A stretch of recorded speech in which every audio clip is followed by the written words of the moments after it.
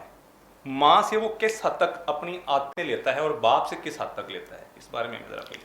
جی دیکھیے، پہلی بات تو یہ ہے کہ بچہ جس کے ساتھ زیادہ وقت گزارتا ہے اسی کی عادت و اطوار وہ زیادہ اڈاپٹ کرتا ہے، اختیار کرتا ہے۔ تو اگر ایسا ماحول ہے کہ ماں باپ دونوں اکٹھے گھر میں زیادہ وقت گزارتے ہیں تو دونوں سے لے گا، لیکن زیادہ تر وہ ماں کو فالو، جب بچہ ہوتا ہے اس وقت ماں کو زیادہ فالو کرتا ہے، اس نے اپنی ہر بات جائز و ناجائز ہر طرح کی جو ہے وہ اپنے والدہ سے ہی کہنا ہوتی ہے۔ اگر والدہ کے اخلاقیات، اس کی زبان، اس کی بولی غلط ہوگی تو آٹومیٹیکلی بچہ بھی وہی بولی بولے گا جو ماں کی بولی ہے۔ جیسے سیدھی سی بات ہے، کسے کہتے ہیں کہ یہ اس کی مادری زبان ہے، تو مادری زبان سے صرف بولنا ہی نہیں بلکہ میں سمجھتا ہوں کہ مادری زبان میں ماں نے جو جو بولا ہوتا ہے وہ اچھا ہے برا ہے وہ سب وہ سیکھ لیتا ہے۔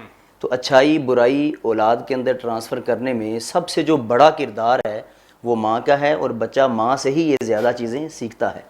اس میں چھوٹی سی میں ایک مثال آپ کے سامنے رکھ دوں گا جو ہماری تاریخ کا حصہ ہے اور انبیاء کرام سے یہ متعلق ہے کہ حضرت ابراہیم علیہ السلام نے اپنے بیٹے حضرت اسماعیل علیہ السلام اور اپنی زوجہ ہماری ماں ہاجرہ کو جب دور وادی کی زیزار میں غیر زیزار میں چھوڑ کے آپ واپس آ جاتے ہیں، تو جب آپ انہیں ملنے چلے جاتے تھے بار بار کھجوریں دے آتے، کھانے کے لیے کچھ ضروری چیزیں دے آتے، تو یہاں آ کے شروع ہوتا ہے کہ بچہ ماں سے کیا اخلاقیات اور اطوار سیکھتا ہے۔ حضرت ابراہیم علیہ السلام وہاں جاتے ہیں، سوتے ہیں، انہیں خواب آتا ہے کہ میں اپنے بیٹے کو ذبح کر رہا ہوں۔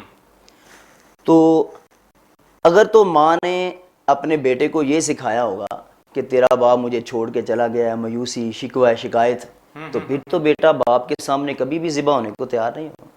بڑی اہم بات کر رہے ہیں علامہ صاحب کہ یہ سارا کچھ ماں پہ ڈیپینڈ کرتا ہے کہ ماں اپنی اولاد کو اپنے گھر کے بارے میں، اپنے ماحول کے بارے میں، اپنے باپ کے بارے میں کیسے ان کو بتاتی ہے، کیسے ایفیلیٹ کرتی ہے۔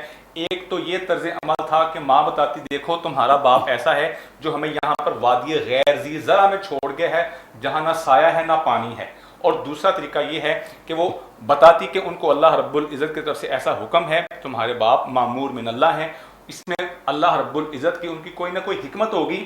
یعنی بنیادی کردار ماں کا ٹھہرا، عادتیں جو ہوتی ہیں وہ زیادہ تر ماں کی طرف سے ڈیولپ ہوتی ہیں۔ مجھے ایک بات یاد آ رہی ہے، یورپ کے اندر ایک چور کو جو بالآخر ایک قاتل بن گیا، اس کو پھانسی کی سزا ہوئی، آخری وقت اس جج نے پوچھا تمہاری کوئی آخری خواہش ہے؟ اس نے کہا میں اپنی ماں کے کان میں ایک بات کہنا چاہتا ہوں۔ ماں کو اس کے پاس لایا گیا، اس کے ہاتھ بندھے ہوئے ہیں، ماں کے قریب ہو کر بات کرنے لگا تو اس نے اپنی ماں کا کان پکڑ کر چبا ڈالا اور اس کی ماں خون و خون ہو گئی۔ لوگوں نے اس کو لان تان کرنا شروع کر دیا، تیرا آخری وقت ہے، تو نے آخری وقت ماں کو تو راضی کر لینا تھا۔ وہ کہنے لگا اگر ماں نے مجھے بچپن میں سکول لیول پر یہ تربیت دی ہوتی کہ بیٹا تم کسی کی پینسل چرا کے کیوں آئے ہو، کسی کی ریزر چرا کے کیوں آئے ہو، اگر اسی وقت مجھے منع کیا ہوتا تو میں آج رفتہ رفتہ ایک چور نہ بن گیا ہوتا، ایک ڈاکو نہ بن گیا ہوتا۔ اسی چوری اور ڈاکو کی وجہ سے میں آج قتل کی وجہ سے اس پھانسی تک پہنچا ہوں۔ گویا ماں جو ہوتی ہے وہ بنیادی کردار ہوتی ہے اپنی اولاد کی ایک معاشرے کی عادتیں ڈیولپ کرنے میں، یہ بڑی اہم بات۔ جی علامہ صاحب اس میں دیکھیں کہ آپ تھوڑا سا مزید ہم اپنے یعنی کہ معاشرے کو دیکھتے ہیں، جی تو حضور سیدنا عبد القادر جیلانی رضی اللہ تعالیٰ عنہ، تو آپ نے جو ڈاکوؤں کا سارا گروہ مسلمان ہو گیا تو پیچھے ماں نے کہا تھا کہ بیٹا جو بھی ہو جائے جھوٹ نہیں بولنا۔ اس کا مطلب ہے کہ جو بیٹا ہے، جو اولاد ہے، وہ بیٹا ہے یا بیٹی ہے، سب سے پہلے وہ اپنی ماں کو فالو کرتا ہے، اس کی باتوں کو سنتا ہے اور اس کو ہی وہ حق سچ سمجھتا ہے۔ ٹھیک ہے، ورنہ اگر والدہ نے معاذ اللہ کسی کو غلط کہا ہو یا جھوٹ کی بات کہی ہو تو وہ جھوٹ کو جھوٹ نہیں سمجھے گا، وہ کہے گا کہ میری ماں کا حکم ہے، بس ٹھیک ہے، وہ کیسا بھی ہے۔ بالکل، میں حضرت اس میں ایک بات کا اضافہ کرنا چاہوں گا کہ یہ ایک فطرتی بات بھی ہے، فطرتی امر بھی ہے کہ بچہ ماں سے زیادہ مانوس ہوتا ہے اور ہو جاتا ہے، کیونکہ اس کا ماحول ہی ایسا ہے کہ جب وہ اس دنیا میں آتا ہے تو جس گود میں وہ سب سے پہلے آنکھ کھولتا ہے اور جس سینے سے وہ سب سے پہلے لگتا ہے وہ ماں کا ہے، اور وہ سینے کی جو حرارت اور وہ تماست ہے، وہ سکون ہے، وہ اس تک سب سے پہلے اس کی طرف سے پہنچتا ہے۔ آپ نے بھی اس کی تائید کی ہے۔ میں ان کی بات کو آگے بڑھاتے ہوئے کہ جیسے انہوں نے ابراہیم علیہ السلام کا ذکر کیا، ہمارے معاشرے کے اندر یہ ایک عام سی بات ہے، میاں بیوی کے درمیان جھگڑا ہو جاتا ہے، چپکلش ہو جاتی ہے. ایسے میں اولاد کے لیے تربیت کا کیا پہلو ہے کہ اولاد کے سامنے وہ معاملہ ہو یا والدین جو ہیں اپنی اولاد سے ہٹ کر اپنے معاملات نپٹائیں، باہمی چپکلش کا اولاد پر کیا اثر ہوتا ہے؟ سر دیکھیں کہ ایک اچھا شوہر، اچھا پہلے یہ بتائیں کہ باہمی چپکلش ہونی چاہیے یا نہیں ہونی چاہیے؟ میرے خیال سے باہمی چپکلش بھی نہیں ہونی چاہیے. چپکلش باہمی مطلب ان کی میوچل انڈرسٹینڈنگ سے تو وہ لڑائی نہیں کر رہے، وہ تو اب لڑائی کر رہے ہیں. لڑائی کرنا، غصہ آ جانا، یہ تو ایک فطرت ہے انسان کی. اور بہت ساری چیزیں ہوتی ہیں جو شوہر کو پسند نہیں ہیں، بہت ساری باتیں ہیں جو بیوی کو پسند نہیں ہیں. یہ تو ان کے اندر درمیان ایک ہم آہنگی ہو، وہ ایک دوسرے کا سہارا ہے، ایک دوسرے کی وہ سپورٹ ہے. اور جب ایک دوسرے کی سپورٹ میں ایک پیچھے ہٹتا ہے یا وہ ایک جو ہے وہ اس کسی بات کو برداشت نہیں کرتا ہے تو وہاں پہ کوئی لڑائی ہوتی ہے، جھگڑا ہوتا ہے. یہ انسانی فطرت ہے. انبیاء علیہ السلام کو ہم دیکھیں، انبیاء علیہ السلام ایسی چیزوں سے ورا ہوتے ہیں، لیکن انسانی بشری تقاضے کے تحت اگر ہم انبیاء علیہ السلام کے گھریلو معاملات کو دیکھیں تو وہاں پر بھی ہمیں اس قسم کی معمولی سی چیزیں نظر آتی ہیں. وہ بھی اپنی امت کی تربیت کے لیے وقفے کے بعد حاضر ہوتے ہیں. اس چپکلش سے ہم کیسے اپنی اولاد کو بچا سکتے ہیں؟ ہمارے ساتھ رہیے گا. رقص یہ ہے پہچان گجرانوالہ کی. میں رانا عمر اسٹور کی گروسری پہ آئی ہوئی ہوں. یہ ایک بہت ہی اچھا اسٹور ہے، یہاں سے تمام ضرورت کی اشیاء مل جاتی ہیں اور میں چاہوں گی کہ اس کی اور بھی برانچز انکریز ہوں. گجرانوالہ کے لیے بہت ہی بہترین ہے. اچھا ہے کہ ساری چیزیں جو ہے ایک ہی جو ہے ڈور اسٹیپ میں ساری چیزیں مل جاتی ہیں، ریٹ بھی ٹھیک ہے، مناسب ہے مارکیٹ کے حساب سے. تو اچھا ہے کہ ایک جگہ، لیکن ایک مزید برانچز ہونی چاہیے. شاپنگ کا مزہ تو رانا عمر کے اسٹور سے ہی آتا ہے، کیونکہ یہاں پر جو چیزوں کا معیار ہے وہ پورے شہر میں اس طرح کا معیار ہمیں نہیں ملتا. یہاں پہ ہر چیز مل جاتی ہے اور ہم آپ کو بھی مشورہ دیتے ہیں کہ آپ یہاں پہ شاپنگ کے لیے آئیں. 15 سالوں سے ہمارا رانا عمر جنرل اسٹور کے ساتھ تعلق ہے اور ان کی کوالٹی اور ہر چیز میں ہمیں سیٹسفائیڈ رہتے ہیں اور پرائز اچھے ہیں ان کے. میں رانا عمر کی کسٹمر ہوں، میں ہر منتھ یہاں سے گروسری کرتی ہوں. بہت ہی اچھا اسٹور ہے یہ، یعنی کہ ہر چیز یہاں سے اویلیبل ہمیں ہوتی ہے. ہم جب بھی آتے ہیں رانا عمر جنرل اسٹور پر ہی آتے ہیں. میں دوسروں کو بھی کہوں گی، سب کو کہوں گی کہ رانا عمر جنرل اسٹور پر ہی آئیں، ادھر سب کچھ مل جاتا ہے. ایزی بھی رہتا ہے، ہمارے قریب ہے اور بہت اچھی شاپنگ ہے، اور سب سے بڑی بات یہ ہر چیز یہاں ریزنیبل ہے. گزشتہ 27 سال سے شہریوں کے اعتماد نے ثابت کیا کہ ہم ان کی توقعات اور ضرورتوں کو بہتر جانتے ہیں. یہاں پر ملنے والی تمام اشیاء مثلا سبزی، دالیں، چاول، گھی، مسالہ جات، ڈرائی فروٹس، حلوہ جات، bakery, crockery, cosmetics, under garments, کھلونے، اسٹیشنری، فروزن فوڈز، مشروبات اور دیگر اشیاء کوالٹی اور معیار کے اعتبار سے اپنا منفرد مقام رکھتی ہیں، اور وہ بھی انتہائی مناسب قیمت کے ساتھ. تو ابھی اپنے قریبی اسٹور پر وزٹ کیجیے. رانا عمر گروپ آف سروسز، معیار پر کوئی سمجھوتا نہیں.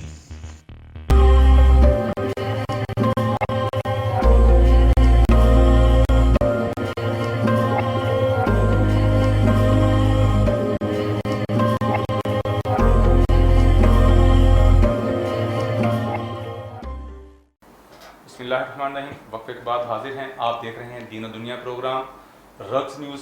گجرانوالہ پر ہمیں اپنی آراء سے مطلع کرتے رہیے گا کہ آپ کو ہمارا پروگرام کیسا لگ رہا ہے، اور اگر آپ ہم سے سوال کرنا چاہتے ہیں تو آپ کو اسکرین پر ہمارا نمبر نظر آ رہا ہوگا. آپ اپنے سوالات بھی ہم تک بھیج سکتے ہیں. ذکر ہو رہا تھا چپکلش کا. والدین کی چپکلش ایک ناگزیر عمل ہے. میں علامہ صاحب سے پوچھوں گا کہ ہمارے ناظرین کو بتائیں کہ اگر والدین کے درمیان چپکلش ہو جائے تو اس کا اولاد کی تربیت پر کیا اثر ہوتا ہے اور اپنی اولاد کو کیسے اس سے بچایا جا سکتا ہے؟ جی، چپکلش جو ہے، باہمی تنازع جو ہے، یہ تو ایک ناگزیر چیز ہے، یہ تو ہوگا ہی، لیکن اس کو ہینڈل کیسے کرنا ہے اور اپنی اولاد کو کیسے اس سے محفوظ رکھنا ہے. بات سیدھی سی ہے، جب دونوں میں چپکلش ہوگی تو بچے چھوٹے ہیں، ان کا رجحان زیادہ ماں کی طرف ہی ہوگا. یہ بات پکی ہے کہ وہ باپ کو ہمیشہ اپنی والدہ کے اوپر یعنی کہ حاوی سمجھیں گے اور یہ سمجھیں گے کہ ہمارا باپ ٹھیک نہیں، ہماری ماں ٹھیک کر رہی ہے. لیکن وہ اگر والدہ کی سائیڈ بھی لیتے ہیں تو پھر بھی والدین کے لیے اور معاشرے کے لیے یہ بات درست نہیں ہے. اس کی وجہ یہ ہے کہ حضرت عمر فاروق رضی اللہ تعالیٰ عنہ کے زمانے کی ایک بات میں آپ سے یہاں عرض کر دیتا ہوں کہ دو یعنی والدین دونوں حضرت عمر رضی اللہ تعالیٰ عنہ کی بارگاہ میں جا کے اپنے بیٹے کی شکایت کر رہے ہیں. کہتے ہیں جی ہمارا بیٹے نے ہمیں دونوں کو مارا ہے. تو حضرت عمر رضی اللہ تعالیٰ عنہ نے حکم دیا کہ بیٹے کو بھی حاضر کیا جائے. وہ حاضر ہوا تو پوچھا کہ بیٹے تمہیں پتہ نہیں والدین کو نہیں مارتے؟ ان سے تو اللہ رب العزت نے حسن سلوک کا اور کتنے زیادہ احکامات نازل کیے ہیں. تو وہ کہتا ہے کہ بات یہ ہے کہ جب میں تھوڑا سا میں نے ہوش سنبھالی ہے تو میرے والدین نے تو مجھے اونٹ چرانے کے لیے بھیج دیا ہے. میں وہاں اونٹ چراتا ہوں اور دیکھتا ہوں کہ جب بھی دو اونٹ آپس میں لڑنا شروع کرتے ہیں تو میرے ہاتھ میں چابک یا کوئی سوٹا ہوتا ہے تو میں اس کو ایک مارتا ہوں ایک اس کو مارتا ہوں. تو وہ دونوں جو ہیں وہ اپنا اپنا گھاس کھانا اور چرنا شروع کر دیتے ہیں. تو جب میں شام کو گھر آیا تو یہ دونوں لڑ رہے تھے. میں نے سمجھا کہ یہی قانون ان پر بھی لاگو ہوگا. تو اس نے ایک ماں کو مارا اور ایک باپ کو. وہ دونوں آرام سے بیٹھ گئے. تو کہا کہ آپ خود پوچھ لیں اس کے بعد یہ نہیں لڑے. تو اب حضرت عمر رضی اللہ تعالیٰ عنہ ان کی طرف مخاطب ہوتے ہیں, کہتے ہیں کہ یہی وہ پوائنٹ ہے کہ جو تم نے اپنی اولاد کو نہیں سکھایا ہے, کہ اگر تم نے ان کو یہ ساری چیزیں اپنے کردار سے, زبان سے کہنے کی ضرورت ہی نہیں ہے, اپنے کردار سے سکھایا ہوتا. اور زیادہ یہاں جو اہمیت ہے چپکلش کی وہ بیوی کی طرف سے زیادہ چیزیں, اس پر زیادہ ذمہ داریاں. میں یہ نہیں کہتا قصور اس کا ہوتا ہے, میں کہتا ہوں ذمہ داریاں اس کی زیادہ ہیں. ہمارے یہ بھی اس میں بات شامل کرنا چاہوں گا کہ ایک اچھی بیوی ہی اچھی ماں ہوتی ہے. بالکل. اور آقا صلی اللہ علیہ وسلم کی وہ حدیث مبارکہ کا مفہوم ہے کہ نافرمان بیوی کی دعا قبول نہیں ہوتی. اور جب یہ ہم سنتے ہیں کہ ماں کی دعا جنت کی ہوا, تو وہ ماں کی دعا جنت کی ہوا کیسے بنے گی کہ جب وہ نافرمان ہوگی, اپنے شوہر کی نافرمان ہے, شوہر کی اولاد کی ماں ہے لیکن اپنے شوہر کی نافرمان ہے. اور ویسے بھی کہتے ہیں کہ کسی رشتے میں جھگڑا اچھا نہیں ہوتا, کسی رشتے میں جھگڑا اچھا نہیں ہوتا, مسلسل ایک زمین پر زلزلہ اچھا نہیں ہوتا, مسلسل ایک زمین پر زلزلہ اچھا نہیں ہوتا. تعلق توڑنے سے قبل ٹھنڈے ذہن سے سوچو, تعلق توڑنے سے قبل ٹھنڈے ذہن سے سوچو کہ غصے میں کوئی بھی فیصلہ اچھا نہیں, غصے میں کوئی فیصلہ اچھا نہیں. اور آخری شعر جو اس کا حاصل کلام ہے, بہت پابندیاں بچوں کو باغی کر بھی سکتی ہیں, بہت پابندیاں بچوں کو باغی کر بھی سکتی ہیں. بڑوں کا لہجہ جا بجا, بڑوں کا سخت لہجہ جا بجا اچھا نہیں ہوتا, بڑوں کا سخت لہجہ جا بجا بھی اچھا نہیں ہوتا. دیکھیں آپ بات حضرت میں جی فرمائیں آپ کی بات, میں اس میں یہ بھی کہوں گا کہ اس لڑائی میں ایک پازیٹیوٹی بھی آ سکتی ہے. اس میں بھی یہ پیرنٹنگ بھی جو ہے وہ ایک آرٹ ہے, ایک فن ہے, جو پیرنٹس کو, والدین کو آنا چاہیے کہ آپ بچے کے سامنے لڑائی کر رہے ہیں تو آپ بچے کے سامنے پھر اسی محبت اور پیار اور شفقت سے ایک دوسرے کے ساتھ اسی طرح سے پھر جو ہے آپ کے تعلقات استوار ہیں, پھر اسی طرح سے بحال ہیں. تو بچے کے سامنے صلی اللہ علیہ وسلم سے بھی ہمیں اس قسم کے معاملات ملتے ہیں. ظاہر ہے یہ انسانی فطرت ہے, لیکن آپ صلی اللہ علیہ وسلم کی اگر ہم سیرت طیبہ کا مطالعہ کریں تو ہمیں کبھی بھی ایسی گالی گلوچ والی, ایسی ہاتھا پائی والی, ہاتھ اٹھانے والی کبھی بھی ایسی لڑائی کا ہمیں نہیں ملتا. زیادہ سے زیادہ آپ سے ملتا ہے کہ آپ اگر کسی سے ناراض ہوتے تھے تو اس سے قطع تعلق بولنا تھوڑی دیر کے لیے بند کر دیتے تھے. وہ بندہ خود سمجھ جاتا تھا کہ میری کوئی غلطی ہے, میرا کوئی فالٹ ہے. آپ کی کوئی زوجہ سمجھ جاتی تھی تو وہ فوراً پہ اپنی غلطی سے غور کر کے غلطی کو سدھار لیتی تھی. ہماری بدقسمتی ہے کہ ہمارے معاشرے میں یہ لڑائی جھگڑا نوک چھونک جو ہے بعض اوقات برتنوں تک جاتی ہے, جوتوں تک جاتی ہے, ڈنڈوں سوٹوں تک چلی جاتی ہے, جو ہماری اولاد پر نیگیٹو اثرات ڈالتی. جیسے کہ علامہ صاحب ذکر کر رہے تھے, آج ہم والدین کی حیثیت سے اگر اپنے بچوں کی غلطی پر, بعض بچے ہوتے ہیں نا کوئی غلطی کرتے ہیں تو والدین مسکرا پڑتے ہیں دیکھو کیا کر رہا ہے. اسی وقت جب بھی غلطی کرے اسی وقت سدھارنا ضروری ہے. حضرت امام حسن مسجد نبوی میں آئے, صدقے کی کھجوریں پڑی ہوئی تھی. بچے کے لیے سب سے دلچسپ چیز ہوتی ہے اس کا کھانا پینا. کھجوریں پڑی دیکھی, ایک کھجور پکڑی منہ میں ڈال لی. آپ نے دیکھا, پاس بلایا, منہ میں انگلی ڈالی, کخی کخی, باہر نکالو باہر نکالو. صدقہ آل محمد پر حرام ہے. جو چیز بچے کے لیے نازیبا ہے, غلط ہے, فوراً ٹوکنا ضروری ہے. اگر ہم بچے کی بچپن میں تربیت کرتے ہوئے بطور والدین اپنا